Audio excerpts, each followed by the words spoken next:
Thank you for joining me for another spiritual discussion. You may not realize it, but there's a purpose for our life here on earth. It is not an accident that we are here. I think one of the keys in seeing this is understanding First Thessalonians chapter 5, verse 23. That's First Thessalonians chapter 5, verse 23. It says, "Now may the God of peace himself sanctify you completely, and may your whole spirit, soul, and body be preserved blameless at the coming of our Lord Jesus Christ." I want to draw your attention to the three parts that it mentioned that makes up a person: the spirit, the soul, and the body. And it's understanding these three parts that makes us what we are, that gives us the clue as to our purpose for being here, our existence for being here on this earth. The spirit and the soul are the spiritual parts of us, but the body is the physical part of us. So we can see that even though we are three parts, spirit, soul, and body, it can be broken up into two parts: the spirit and the physical. In reality, we are spiritual beings having a physical existence. I want you to think about the following questions and see how you would answer these questions. When a baby is conceived, what parts of the baby does the parent produce? Is it a spiritual part? Is it a physical part? Or is it both? I believe that the parents produce the physical part of the child. And if that is true, then the next question would be, where do the spiritual parts come from? And of course, if the parents does not produce the spiritual parts of us, of a child, then the spiritual part will have to come from the creator. Now, with that in mind, which part existed first, the spiritual or the physical? It would make sense that the spiritual part would exist prior to the physical part. Can you just see a baby being conceived? And at that time, then the creator get busy creating the spiritual parts. And look how often a baby is conceived in this world. So it will make sense that the spiritual part already is in existence, waiting for the physical part to become a part of this life. So when was the spiritual part created? I think it was created in the beginning when God started creating everything. The spiritual part was also created. So now let's look at the soul and spirit. The soul and spirit are not the same thing. We know this because of Hebrews chapter 4, verse 12. It says, "For the word of God is living and powerful and sharper than any two-edged sword, piercing even to the division of soul and spirit, and of joints and marrow, and is a discerner of the thoughts and intents of the heart." So if the thoughts and the intents of the heart are two different things, but the creator is able to discern between them because they are not the same. And if the joints and marrow are two different things or are not the same, it also follows that the soul and the spirit are not the same, which is the way or the reason that the creator can divide one from the other, because they are really two different things. So now, was the soul created by the Creator, or is it a part of what the Creator is? I think the answer is the second part. If that is correct, then the soul is also God. The soul is the God within us. Take, for example, I'm going to give you two examples of this. Take a drop of water from an ocean. That one drop of water that you take from the ocean has everything that that ocean has. That one drop of water from the ocean has every element that that ocean has. Also take a spark from a flame of fire. That spark has everything that a fire would have. As a matter of fact, with the right condition, that spark can become just as big as a fire. Also, remember John chapter 10, verse 34. Jesus answered them, "Is it not written in your law? I said, you are gods." Now, Jesus was quoting Psalms 82, verse 6. And in Psalms 82, verse 6, it says, "I said, you are gods, and all of you are children of the Most High." Our souls are connected to God, but it sends a portion of itself as a spirit to live a physical life, to gain knowledge, and to experience life in the flesh for its growth. This is the purpose of life here. I remember reading a book by Donald Walsh, the author of the Communication with God series. He wrote a children's book called The Little Sun, S-U-N. But I think it's a great parable to use here and giving us an understanding of our purpose for being here. Imagine a young soul being created by the Creator. And that young soul comes to the Creator and said, "What am I?" Because the soul has no idea of just being created, really what it is.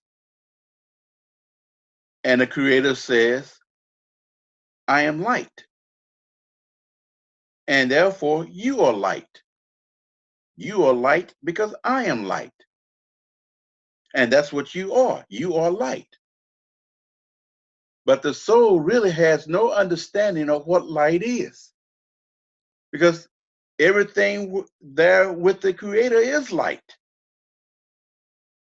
So then the soul will say, "Well, I don't understand what light is." And so the Creator says, "Would you like to understand what light is?" The soul says, "Yes." Well, there's only one way you can understand what light is. You have to experience what light is not. And I have just the place I can send you so that you can experience what light is not. In order to understand light, you have to understand darkness. And you can understand this with the concept of forgiveness, the concept of love. To understand forgiveness and understand love, for instance, you have to understand the opposite of love. There's no hate there that exists with the Creator.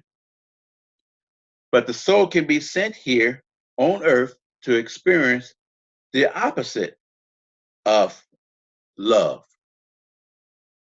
Take, for example, I use the term forgiveness. Say a soul wants to understand forgiveness. So the Creator says, "All right, I have a place for you that I can send you so that you can understand what forgiveness is. But there, you may need a little help from another soul that would say, I will come to earth also, so that I will be the one that will cause you to have to forgive me for something. He said, but to remember, for me to take on that form, I may not remember who I am because I'm taking on a dark form. So you can see, if everything has an opposite, you can understand the duality here of why we have choices. And those choices is what we need in order for us to be able to grow and to mature and become what the Creator intended for us to become. So, as the soul is connected to the Creator, so is the spirit connected to the soul. The spirit is the life force that would join the soul to the body. The soul is our higher self in the spiritual realm, and we have access to it, thus having access to God, to the Creator. But the question is, who makes a decision for the life we have here? Is it the Creator that says, I want you to be this, or I want you to be that? I want you to experience this, or I want you to experience that? Or is it the soul and deciding what it needs in order to grow, in order to understand? Personally, I see that it's up to the soul that is making a choice as to what it is going to experience. Now, if all of this is true, then the soul is choosing its parents. That means there's no accident to the parents that you have. We chose our parents based on what we was able to be shown or see that soul coming into that physical body will be able to experience. So it has a plan before it comes here of what it needs in order to grow, in order to experience, in order to be all that it should be for the intent that the Creator desired for it to be. So our true identity is in the soul. Most people think it's in the body, in the flesh. But our flesh is not the true identity of who we are. That's why at death, the body goes back to the dust of the ground. The spirit is the life force that joins the soul to the body, and that energy or that life force returns back to the Creator, and our soul goes back into the spiritual world. So we are here for the growth of our soul. But why did God create the soul? Through the soul, the Creator is able to have experiences with its knowledge. Because the soul is connected to the Creator, whatever we are experiencing, the Creator is able to experience and have knowledge of that experience through us.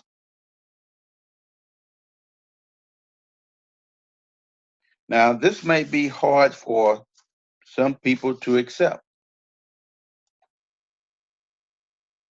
but this is why we have free will.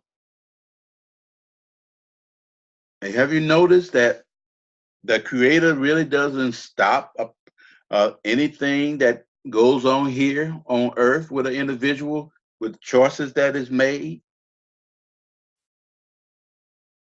The only way things would change is through us. with the God within us through our soul, through our understanding of our connection to the Creator. And then we begin or desire to live according to our soul purpose and not according to our flesh. One of the things that is a mystery to many people is, what is the difference between the Creator and us? Yes, we are part of the Creator, as I brought out with the examples of the ocean, the drop of water from the ocean and the spark from the fire. But consider this: the difference between us and the Creator is the nature. The Creator has a particular nature, and we have another. For example, the nature of the Creator is to give. The nature of the soul is to receive. So the Creator wanted to create something that it could give to, and that something would be able to receive it. And as we become more like the Creator, we in turn want to be givers and not only receivers for ourselves. Thereby, we can judge how we are growing or the level of our spirituality by are we selfish or how given we are. But this giving has to be without reward. It has to be given just for the sheer fact of love. But with all of this, if you put all this together, it should help us to understand that there is a divine purpose for our being here. Give these things some thoughts. And if you disagree with any of the information presented here, or you have any questions, I would like to hear from you. So in ending this video, please feel free to share it with others. And if you would like to see more of this type of content, please click the subscribe button below on this channel. And I will also love for you to post your comments and questions below. Just be respectful to one another. As always, I've stated, I would always try to upload new videos on Sundays and Wednesdays. But I thank you for taking the time to listen to this talk, to this spiritual discussion.